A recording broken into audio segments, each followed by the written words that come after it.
Assalamualaikum warahmatullahi wabarakatuh. Halo semuanya, salam sejahtera bagi kita semua yang saya hormati, Ibu dosen pengampun mata kuliah Bahasa Indonesia dan teman-teman mahasiswa sekalian. Perkenalkan saya Oktaveni, mahasiswa Universitas Bina Karana Informatika Kramat 98. Pada kesempatan kali ini, untuk memenuhi tugas mandiri 3, saya akan menyajikan sebuah analisis bahasa dan argumentasi dari sebuah pidato kebangsaan. Berbicara tentang bahasa, kita tahu bahwa bahasa bukan sekedar alat komunikasi, melainkan cerminan dari struktur berpikir seseorang, terutama bagi seseorang pemimpin negara. Setiap kata, diksi, dan gaya bahasa yang diucapkan memiliki kekuatan untuk menggerakkan, mengedukasi, bahkan mengubah arah pemikiran sebuah bangsa. Oleh karena itu, tokoh nasional yang pidatonya akan saya bedah hari ini adalah salah satu putra terbaik bangsa, Bapak Teknologi Indonesia sekaligus Presiden Republik Indonesia yang ketiga, yaitu almarhum Profesor Dr. Ing. Baharudin Yusuf Habibie. Beliau dikenal memiliki gaya komunikasi yang sangat unik, memadukan kejeniusan, pemikiran sains, logika, ekonomi yang kuat, namun tetapi memiliki semangat nasionalisme yang tinggi. Sebelum kita masuk ke dalam analisis mendalam mengenai struktur tata bahasa dan argumentasi beliau, mari kita saksikan terlebih dahulu cuplikan pidato Bapak B.J. Habibie. Tiap bangsa harus mengandalkan pada sumber daya manusia terbarukan, termasuk Indonesia. Sumber daya alam yang dimilikinya sebanyak apapun harus pandai-pandai dimanfaatkan untuk meningkatkan kualitas hidup dan produktivitas dari sumber daya manusia. Itu tersirat dalam Undang-Undang Dasar 45 secara langsung maupun tidak langsung.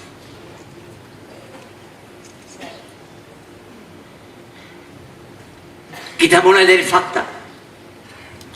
Faktanya adalah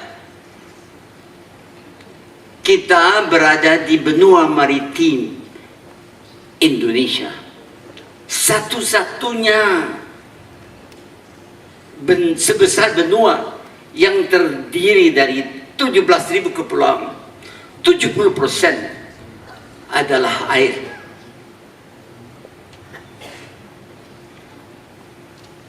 Ditambahkan lagi bahwa di atas benua maritim Indonesia tersebut sedang sebagai suatu organisasi yang pertama yang menjual saham-saham karena dia nggak berduit. Cikal bakalnya adalah dia tahu jalannya menemukan Indonesia. Ketika yang lain juga tahu jalannya, harga rempah-rempah anjlok oleh pasar, bangkrut VOC-nya, diambil alih oleh pemerintahnya, pemerintah Belanda. Mulai saat itu kita dijajah.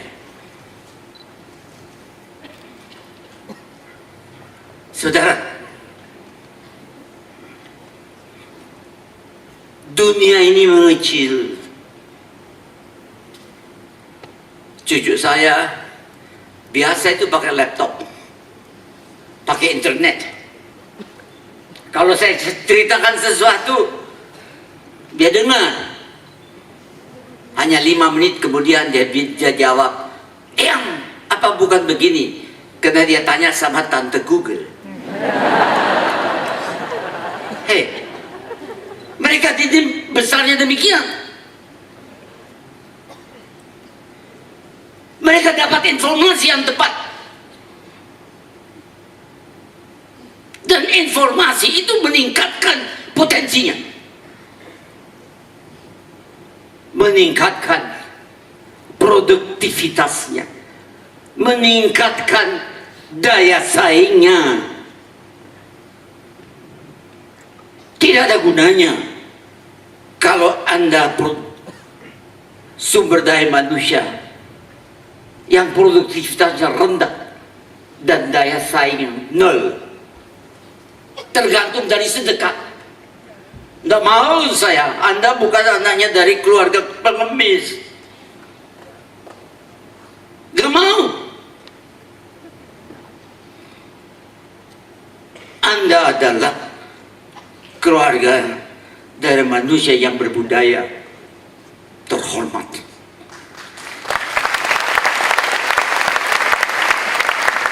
Dalam hal itu, Anda harus tahu produktivitas itu tergantung dari 3 elemen pada manusia. Elemen budaya, elemen agama, dan elemen pengertian terhadap mekanisme ilmu pengetahuan dan teknologi. Baik, kita baru saja menyaksikan betapa luar biasanya gaya penyampaian seorang Bapak B.J. Habibie. Sekarang mari kita masuk ke bagian pertama dari indikator penilaian, yaitu hasil analisis bahasa. Berdasarkan analisis yang saya lakukan terhadap pidato tersebut, apakah pidato Bapak B.J. Habibie sesuai dengan kaidah bahasa Indonesia? Jawabannya adalah iya, sangat sesuai. Meskipun beliau menghabiskan puluhan tahun hidupnya di Jerman, struktur sintaksis atau susunan kalimat yang beliau bangun saat berpidato dalam bahasa Indonesia sangatlah tertib. Beliau selalu berbicara dengan struktur kalimat yang utuh, yang tertib dari subjek, predikat, objek, dan keterangan yang jelas. Tidak ada penggunaan bahasa slang atau bahasa gaul yang merusak kaidah formal. Namun ada beberapa hal menarik dari gaya bahasa beliau yang menjadi ciri khas utamanya. Pertama, mengenai kekayaan kosakata dan istilah serapan. Mengingat latar belakang sebagai ilmuwan dan insinyur kelas dunia, pidato beliau sangatlah kaya akan loan words atau kata serapan asing. Beliau sering secara natural menyelipkan istilah akademis dan teknis seperti kata added value and nilai tambah, cost benefit, high tech, dan istilah kuantitatif lainnya. Menariknya, penggunaan istilah ini tidak membuat pidatonya sulit dimengerti, karena beliau selalu menyampaikannya pada konteks kalimat yang pas. Kedua, dari segi intonasi dan tempo, Bapak B.J. Habibie berbicara dengan tempo yang sangat cepat. Namun, artikulasi atau pengucapannya setiap huruf dan vokalnya sangatlah jelas. Secara linguistik, tempo bicara yang cepat namun rapi ini menunjukkan kecerdasan kognitif yang luar biasa, di mana otak beliau berpikir secepat kata-kata yang diucapkannya. Ketiga, beliau sangat ahli mengucapkan majas analog yang konkret. Jika tokoh politik lain mungkin menggunakan majas yang puitis dan mendayu-dayu, Bapak B.J. Habibie menggunakan analog sense dan fisika. Beliau menganalogikan potensi negara ini seperti proses pembuatan sayap pesawat terbang. Beliau mengubah hal yang sangat abstrak menjadi sesuatu yang sangat logis dan bisa dibayangkan oleh masyarakat awam. Selanjutnya, mari kita bahas indikator penilaian kedua, yaitu argumentasi. Bagaimana kekuatan argumentasi dalam pidato Bapak B.J. Habibie? Bisa dikatakan argumentasi beliau adalah contoh sempurna dari logika berpikir deduktif yang tak terbantahkan. Beliau tidak membangun argumen berdasarkan emosi semata, melainkan berdasarkan hukum, sebab akibat, atau kausalitas. Premis utama atau gagasan dasar yang selalu beliau pertahankan dalam argumennya adalah kekayaan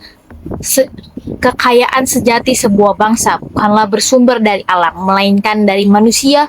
Beliau membuktikan argumen tersebut dengan perhitungan ekonomi yang rasional. Misalnya, beliau sering mengutarakan bahwa material alam seperti aluminium memiliki harga yang murah jika dijual mentah. Namun, jika material itu disentuh oleh otak manusia, yaitu sumber daya manusia yang menguasai ilmu pengetahuan dan teknologi, aluminium tersebut bisa diubah menjadi komponen pesawat terbang yang harganya melonjak jutaan kali lipat. Argumen ini sangat logis, cerdas, dan langsung mematahkan pola pikir lama yang hanya membanggakan kekayaan sumber daya alam yang suatu saat pasti akan habis. Sebagai kesimpulan dari analisis bahasa dan argumentasi ini, kita dapat memetik pelajaran berharga pidato Bapak B.J. Habibie, membuktikan bahwa bahasa Indonesia sangatlah mumpuni digunakan untuk menyampaikan gagasan-gagasan keilmuan tingkat tinggi secara terstruktur dan rasional.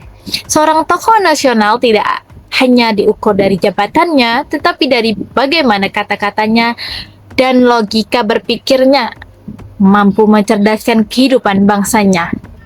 Demikian presentasi dari saya untuk tugas mandiri 3 ini. Semoga analisis ini dapat memberikan perspektif yang bermanfaat bagi kita semua. Kurang lebihnya mohon maaf. Terima kasih atas perhatiannya Ibu dosen dan teman-teman semuanya. Wassalamualaikum warahmatullahi wabarakatuh.